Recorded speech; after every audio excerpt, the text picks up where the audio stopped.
All right, moving along with our Michigan report. Let's talk hot or not. Definitely some hot and not performances against Minnesota. First, I think this is a pretty obvious one here, James. Higdon is hot. This guy is smoking hot, okay? He is not just, he is white coal hot. That was the best game as far as a tackle for loss perspective in Big Ten history. Not just Michigan history, Big Ten history. 8 tackles for loss. Now, somehow, I think Michigan gave him a little credit for ones he shouldn't have had because they only really credited him, I think, 6.5 during the broadcast, but he gained another 1.5 between Saturday night and Monday when they released the official stats. But Higdon is red hot. He was everywhere. He reminded me a lot of Devin Bush in that first game against Florida, where the entire college football world was raving about the speed of Bush, making plays all over the place. So Higdon, smoking hot. He's the best. He's the best defensive player in the Big Ten this past week, without question. Oh, without question, and he earned some Big Ten honors. And like you said, he broke the Big Ten record for tackles for a loss. Do you know who held that formally? I actually do. It's my main man, Larry Foote, out of Detroit. Went on to an illustrious career in the NFL with the Pittsburgh Steelers, and got into some great play on the field and some interesting stuff off the field in his time in Ann Arbor about 16, 17 years ago. Higdon definitely in good company there. Let's take a look now at our running backs, another position group that was red hot on Saturday. James ran for almost 400 total yards and 4 touchdowns, just video game numbers. Yeah, and the running backs, just these two guys amongst themselves, 200 for Higdon, 191 for Evans. I kind of wish they'd have given Evans a couple carries in the fourth quarter when they easily could have and got him to the 200. That would have been pretty cool to see. But you know what really impressed me is how both guys broke tackles. This could have been a 20-yard gain here that we're showing. It could have even got caught from behind, but he took it to the house. Another one later, Evans shrugged off multiple tacklers inside the 20-yard line to take it into the end zone. And I haven't seen Michigan take this many runs 40, 50, 60 yards downfield. I think they had at least 4 over 50 yards in this game. 3 of them for sure on touchdowns. This one from Evans here is my favorite of the day. Maybe my favorite of the year. 1, 2, 3 block tackles he's going. He's going to break another one here. That's 4. And then this is what I really like here, like about the 10, 15-yard line. Oh, I'm sorry, it was a different play, but there's the one that he took the other touchdown in. That was phenomenal. So the running backs are hot. And Ty Isaac was the guy 6 weeks ago we were saying, this is your starter. Give him all the carries. He's hurt this week. We get 2 guys like Karan, Higdon, and Chris Evans just completely show that Michigan's, stable running backs they have. We're not even talking about guys like Amari Samuels and some others that had been, getting their name in there for some playing time. So a lot of talent in that Michigan running back. And both those guys back next year, and Evans for potentially another 2 years. All right, next now, if you're going to give the running back some love, you got to give the offensive line some love, James, opening up all those holes for our boys on Saturday.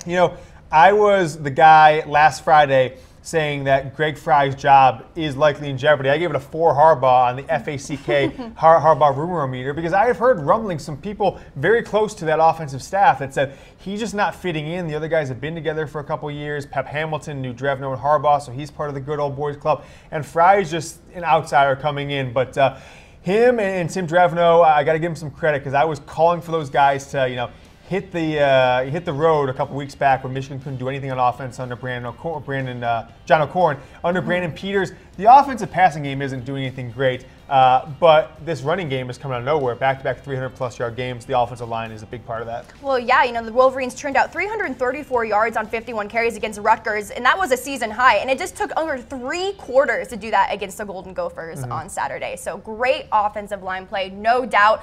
But there were some not so great performances throughout the season, especially on Saturday. And one thing that we're worried about over here, James, is just the health of the offense. Yeah, so 6 players who have been significant starters or started for one reason or another were out on Saturday. Now, 2 of them we knew. It's Tariq Black and Wilton Spade. Right. That's obvious. You've got your number 1 quarterback coming into the year, your leading receiver when he went out, and Tariq Black, your number 1 guy. But Ty Isaac was your starting running back for a big part of the season. Michael Onwenu was out this game with an injury. None of these were disclosed, so nobody knew it until about 20 minutes before the game. Grant Perry, your leading receiver, and then Tyrone Wheatley Jr., who has gotten a lot of snaps at tight end. He started a couple games. I think most people would say Sean McCune is your true starter, but big-time contributors, but they didn't miss a beat. Cesar Ruiz stepped in. I think we said John Runyon Jr. and some other guys got some snaps when Ruiz had some struggles. He gave up a big hit where Peters went down, but to get 370 yards on offense and 2 players with 190-plus rushing is a big testament to the preparation of the coaching staff and this team throughout the week. To lose 4 guys in the last few days leading up to the game and 6 total and still have that kind of offensive output.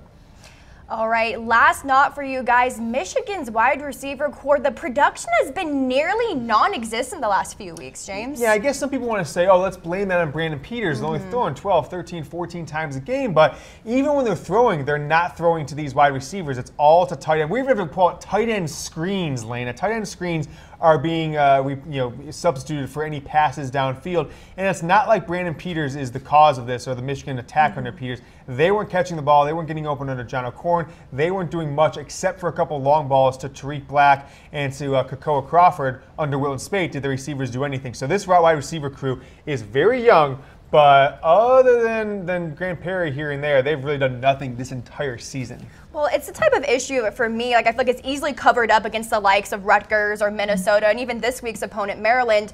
But going down the stretch, it's something that I feel like cannot be hidden when we face Wisconsin or Ohio State in the Big House to close the regular season. That's when it's going to come back and bite this offense. It's why I think they should, and I've been questioning the Michigan offensive coaching staff for several seasons now, is when you're up by 3 or 4 touchdowns, why do you just hand the ball off? I understand that you don't always want to get the game over with and win and you get out of there and go home, but why not give Brandon Peters the chance to throw? Why not just say, okay, hey, you know what, guys, we're up 33-7, 4 minutes left in the game. Let's just throw 6 straight plays, whatever happens. What's the worst that could happen? A pick 6, he gets hit? Well, you're going to have that happen no matter what quarter you're playing against, too. So I wish they'd have got Peters more throws. I really hope they do against Maryland. I think that game is going to play out kind of like this one, where Michigan will dominate on the ground a bunch. And if they get up by 3 scores in the second half, I really want to see him give Peters the opportunity to throw the ball more. Well, good news is that Harbaugh is hopeful that Perry does return this week, which should help the young quarterback. Well, he said he was hopeful that all 4 guys that were out this past week, and then a 5th in Wilton Spate may return. Tariq Black, actually, he was called, out for the year, but he may return before the year's over, maybe even the bowl game. But talk about this question here: should Michigan have let Peters throw more? I don't know what the coaching staff thinks, and they're the only ones that really matter in this situation, but I think absolutely, because you've got 2 games that could really turn your season from a lost season 3 weeks ago when they got crushed by Penn State. Everyone in the world piling on that Michigan's done, Harbaugh's overrated, all this stuff. If you beat Wisconsin, you go into that Michigan game, you're not going to win the Big Ten, but you have a chance to have a 10-2 regular season, beat 2 top 10 teams to end the year. I don't know if you could ask for better than that. If you said at the beginning of the year, hey, you're going to beat Ohio State, you're going to beat a top 5 Wisconsin, and you're going to have 2 losses, one of which came down to the last possession. I think most Michigan fans are like, okay, cool. Then we're and Brandon Peters is the quarterback, and let us those wins. Oh, great, we're top 5 next year for sure. So I think you got to get Peters the ball more in the air for Michigan to have a chance to beat Wisconsin and certainly Ohio State.